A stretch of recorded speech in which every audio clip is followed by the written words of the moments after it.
Now I have the full transcript. Let me write the new story. The list of used names to avoid: Eleanor, Lily, Jennifer, Gerald, Dorothy, Douglas, Karen, Heather, Marion, Patricia, Vivian, Cassandra, Marcus, Barb, Ruth, Colin, Natalie, Troy, Constance, Wren, Margot, Reeve, Beverly, Simone, Adrian, Faye, Eunice Halloran, Tracy, Imelda, Brendan, Pauline, Desroches, Lorraine, Agnes, Michael, Thomas, Harriet, Raymond, Odette, Charlotte, Sandra, Nathan, Sylvie, Kevin, Miriam, Garrett, Vivienne, Roberta Dalton, Connor, Annalise, Gordon. Now, writing the new story. Canadian setting, female narrator over 60. First person, no chapter headings, 5,000 words, new names only. The call came on a Tuesday morning in March, which in Halifax means gray sky, sleet on the windows, and a cold that finds the gaps in your coat no matter how many years you've lived here. I was standing at my kitchen sink, watching ice pellets bounce off the back deck, when my phone rang. It was my daughter. She said, "Mom, are you sitting down?" I wasn't. I never am when people ask me that. "Just tell me," I said. She told me, and I stood there with the cold water running over my hands, listening to her voice, and I thought about a man named Warren, and about the night in our kitchen in Westmount 22 years ago, when everything I thought I knew about my marriage dissolved like sugar in warm water, gone before I could even hold it. Let me go back. Let me tell you how I got there, because some stories only make sense when you start at the beginning, even when the beginning is embarrassing. I was 64 years old when my daughter called me that Tuesday morning in March. I've had time to think about what happened, to pick it apart, to be honest about my own part in it. That's what 20 years will do for you. But in the beginning, I wasn't honest about anything, least of all myself. I was 34 years old, living in a 2-bedroom apartment in Halifax on Roby Street, working as a senior legal secretary at a downtown firm. Not a lawyer, a legal secretary, which I say without apology now, though at 34 I felt the need to add qualifiers, senior with considerable responsibility, as if the title alone wasn't enough. It wasn't in my family. My older sister Diane had a PhD in biochemistry. My younger brother Pete had his own financial planning firm. I had excellent typing speed and an apartment I could almost afford. My mother called me every Sunday. We are maritime people, which means we have strong opinions about duty, weather, and not making a fuss. My mother expressed love through information delivery. She would call at 7 in the evening, which she considered the appropriate hour, and she would report on the family like a newscast. Diane's son made the honor roll. Pete's wife is expecting again, third one. And then, inevitably, the pivot. You know, Shirley MacNeil's daughter Heather just got engaged. Pause. She's 28. I would look at the ceiling of my apartment and say nothing, which my mother interpreted as an invitation to continue. I'm not saying anything. I'm just saying anything. I'm just saying. She was always just saying. She wasn't wrong that I was lonely. That's the part I had to eventually admit out loud, to a therapist, to myself, to my daughter years later over the phone. I was lonely.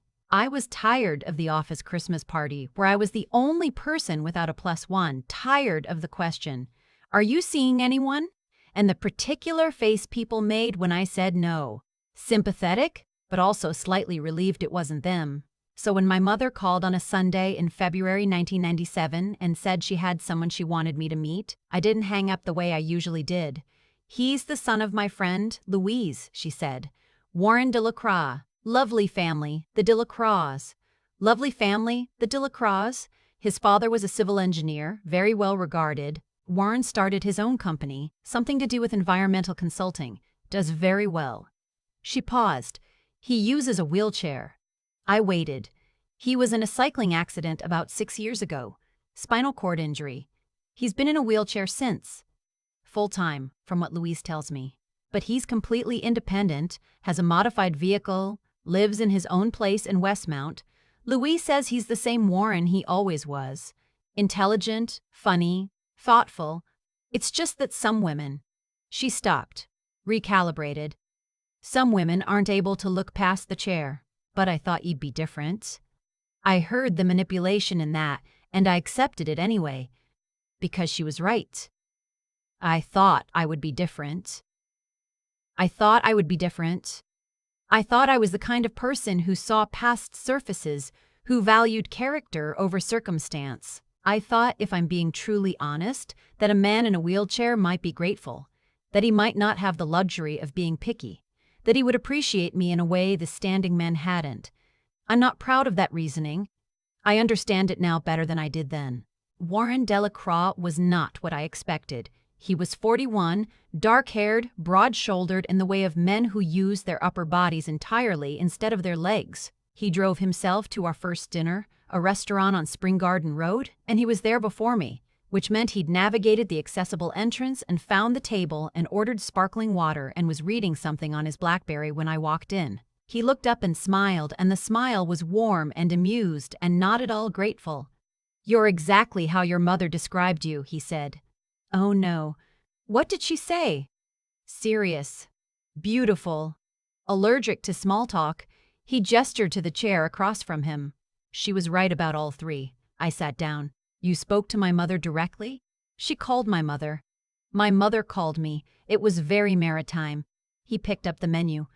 "I hope you don't mind that I ordered water. I didn't know what you drink." I didn't mind. We talked for 3 hours. He was funny in a dry, precise way that I hadn't encountered often. He'd grown up in Dartmouth, gone to Dal for his undergraduate, then Dalhousie Law briefly before switching to environmental science. His company assessed industrial sites for contamination, brownfield redevelopment, he explained, which meant he helped turn old, ugly, polluted land into something usable. He seemed genuinely proud of that.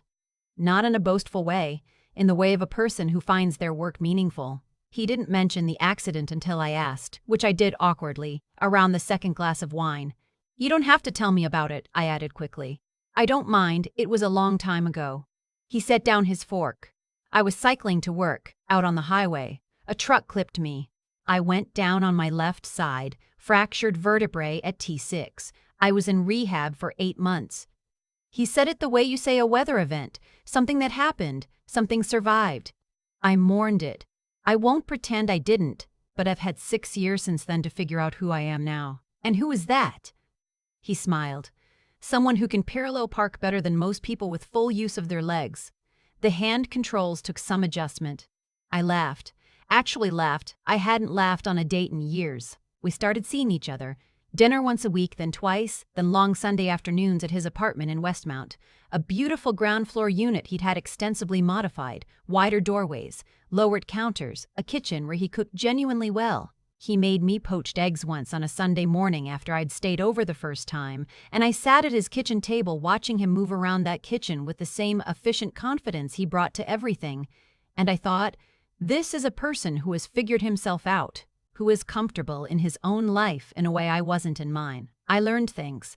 I'm not saying I became an expert in spinal cord injuries or mobility aids, but I paid attention. I learned about pressure sores and why they matter. I learned the difference between the 2 manual chairs he owned, one for every day, one lighter for travel. I learned that his upper body strength was extraordinary, that he could transfer from chair to car to couch with a competence that still impressed me after months of watching. His mother, Louise, adored me. She was a small, precise woman who lived in Bedford and who had, Warren told me dryly, been trying to find him someone for 4 years. She called it helping, he said. I called it intervention. Did it bother you? That she was involved? He shrugged. A little, but she knew I was lonely, and she was right. He looked at me. I was. I moved into his apartment 14 months after our first dinner. We got engaged 6 months after that in the parking lot of Point Pleasant Park on a cold October evening, which is not romantic on paper but was perfect in practice because that's where we'd been walking, him in his manual chair, me beside him, on our very first real autumn outing together. And he stopped at the same bench where we'd sat that first time and said, "I've been thinking about asking you something." My mother cried when I told her. Happy tears, I think. Relieved tears, certainly. "He's such a lovely man," she said, "and so capable. You'll have a wonderful life." We got married in a small ceremony at the Wakeweltage Club on the Northwest Arm. June, which means you're gambling on the weather in Halifax, and we lost. It rained all day. But the photographs came out beautiful anyway. Gray water and green trees and Warren in his chair and me in a cream dress that took me 3 months to find, laughing as we ducked under an umbrella on the steps. We had 2 good years. The best years, if I'm honest. Though I didn't know at the time they were so good. I was working fewer hours. Warren's company was profitable, and I didn't need to grind the way I had, and I was thinking about going back to school, studying paralegal. Warren encouraged it. Then I got pregnant. We hadn't planned it, and we hadn't not planned it. I was 37, which the doctors called advanced maternal age, in a tone that suggested catastrophe. And when the test came back positive, I stood in the bathroom of our Westmount apartment for a very long time. I told Warren that evening. He was sitting at his desk, the lamp on, paperwork spread around him. I just showed him the test. He looked at it, looked at me, and his face did something I'd never seen it do. Went soft and open and young, like the armor he usually wore against the world just dropped. "Really?" he said. "Really?" He reached out and took my hand and held it, didn't speak, and we stayed like that for a long time. The pregnancy was difficult. I had hyperemesis in the first trimester. Constant nausea, some hospital visits, weight loss I couldn't afford. Warren drove me to every appointment, carried my bag, researched every medication with the same methodical competence he applied to contamination assessments. I cut my hours at work. Then I cut them further. At 7 months, I waddled around our apartment and thought, I'm happy, actually happy, and noticed it, the way you notice good weather, with a kind of surprised gratitude because you know it doesn't last forever. That's not dramatic foreshadowing. I didn't know anything was wrong. I was just 7 months pregnant and in love with my husband and aware that good things are temporary. The night it happened was an ordinary Thursday. Warren had been in Moncton for 2 days, a site assessment. He'd come home that afternoon and I'd made pasta, and we'd eaten at the kitchen table while it sleeted outside, and he'd told me about the site. An old rail yard, heavy metal contamination, complex remediation, with the enthusiasm he always brought to that work. I listened and thought, I married someone who was genuinely interested in his work. That's rarer than people think. After dinner, I was loading the dishwasher, moving slowly because 7 months meant everything moved slowly, when I dropped the dish towel and reached awkwardly to pick it up off the floor. Warren was behind me, coming back from the kitchen with his empty glass. He reached down from his chair with the ease that never stopped being slightly startling to me, picked up the towel and handed it to me. "Thanks," I said. And he said, clearly from standing height, except he wasn't standing, he said, "I need to tell you something, Nora." I turned around. He was standing. Warren Delacroix was standing in our kitchen, both feet on the floor, hand on the back of his chair, looking at me with an expression I can only describe as terrified relief. Upright. Vertical. 6 feet, 1 inch tall, which I'd never known because I had never seen him that way. I didn't drop anything. I just stood there. "What?" I said. Not a question. More like a word I needed to make a sound. I need to explain. His voice was different standing up. Or maybe it wasn't different. Maybe I was just hearing it differently. "You can walk," I said. "Yes, you can walk. I have been able to walk for about 4 years. My injury was real, Nora. The accident, the rehab, all of that was real. But I recovered more than they expected. My walking still isn't normal. I have balance issues. I fatigue quickly. But yes, I can walk. You've been in that chair every day. Yes, for the 4 years I've known you. Yes." The baby kicked. Hard. I put my hand on my side automatically. "Why?" I said.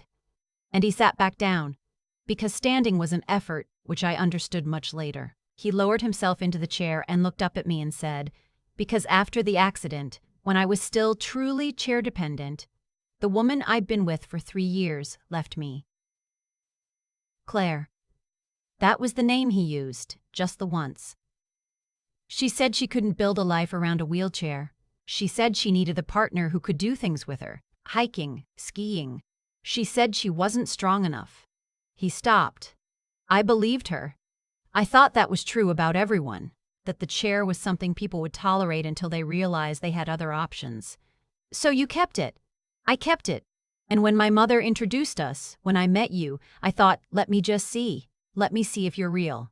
If you stay. He met my eyes.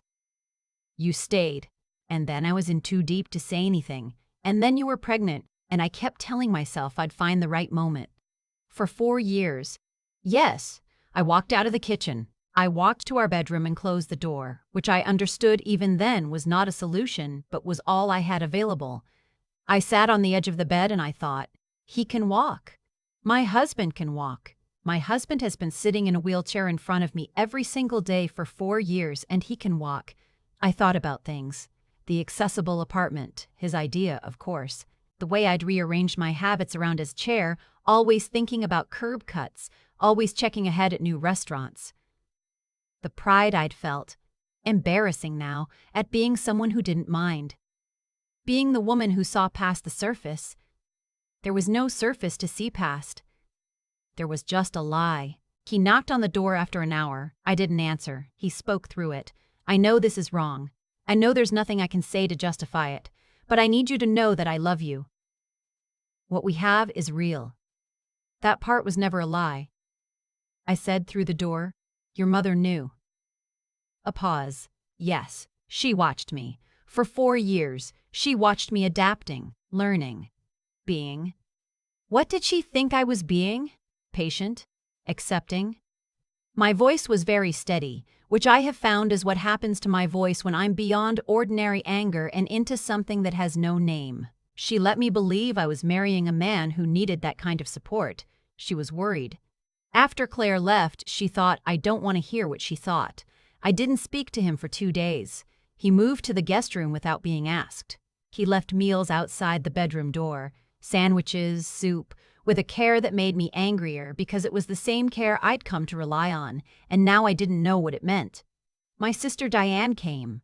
I called her because she's the person in my family who can be trusted to say the true thing without dressing it up. She sat on my bed and listened to the whole story. When I finished, she was quiet for a moment. So he can walk, she said. He can walk.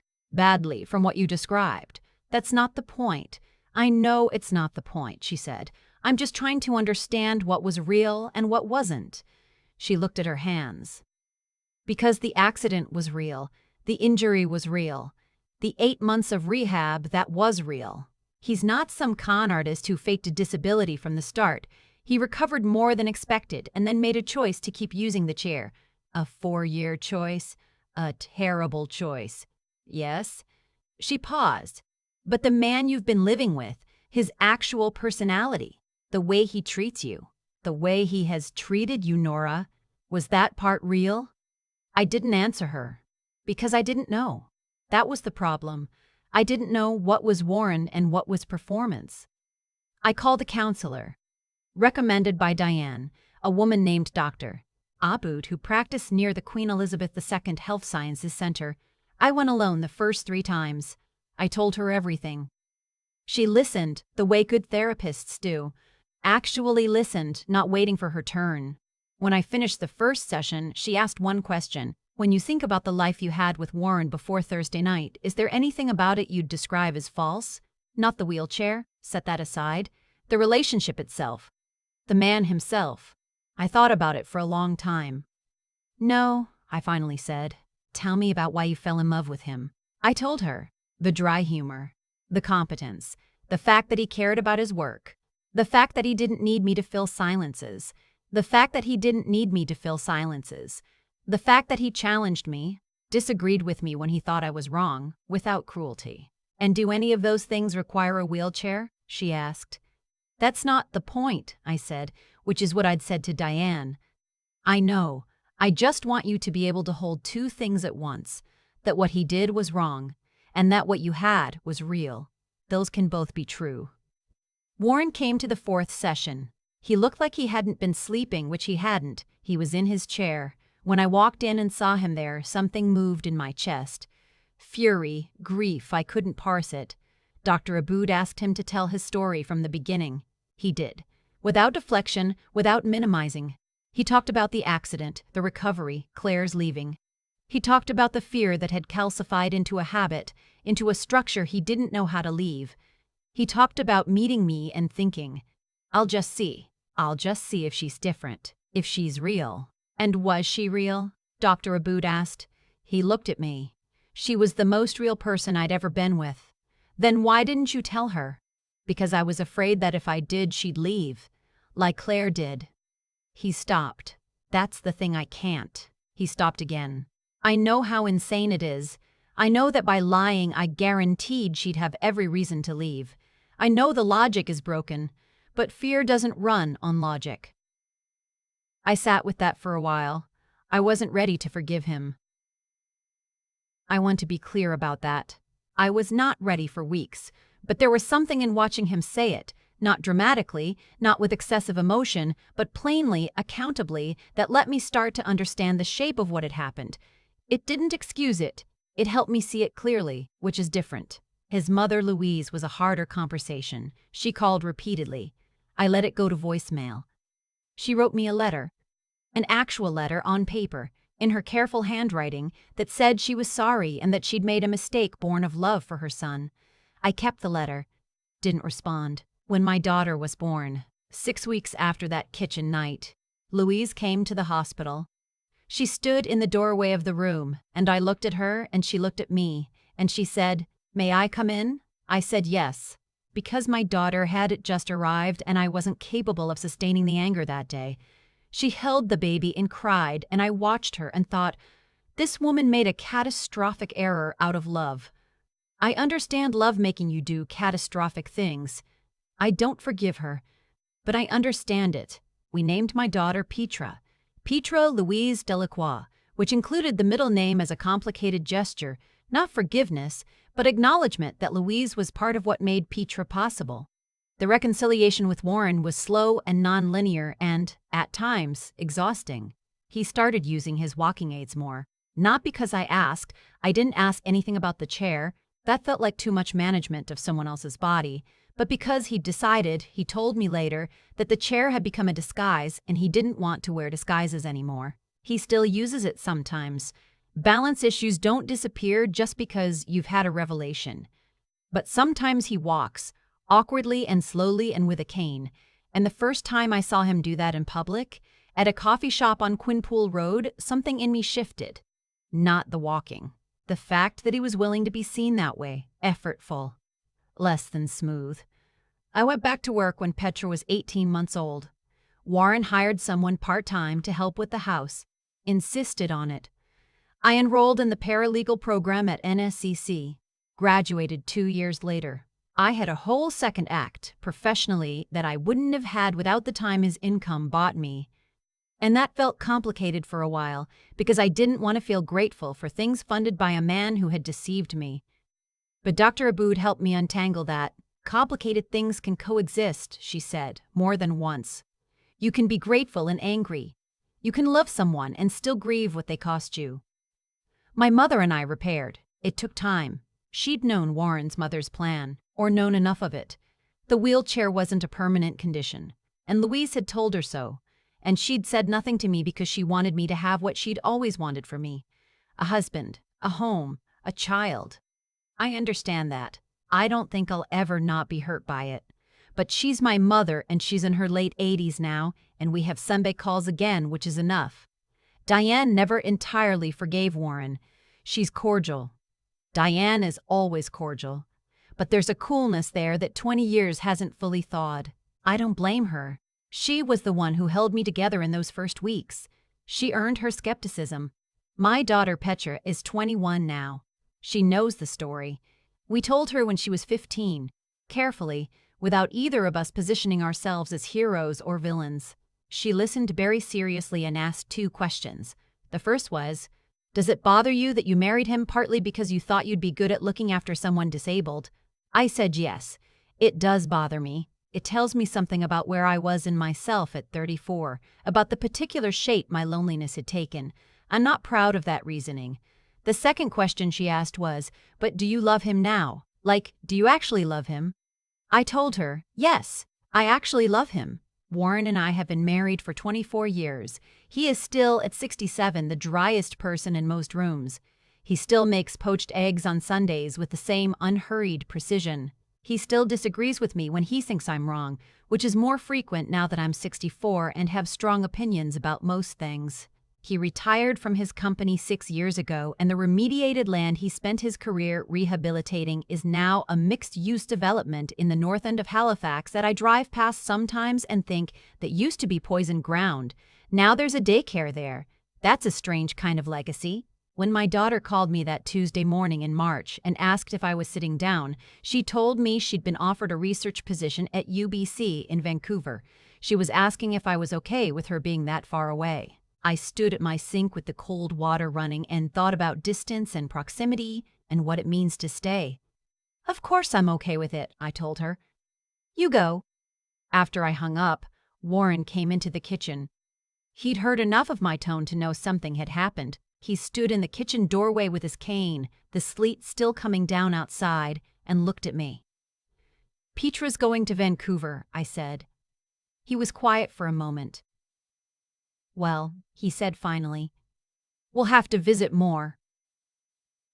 "You hate flying." "I hate a lot of things. I still do them." He came over and stood beside me at the window. "Is she happy about it?" "Yes." "Then it's good."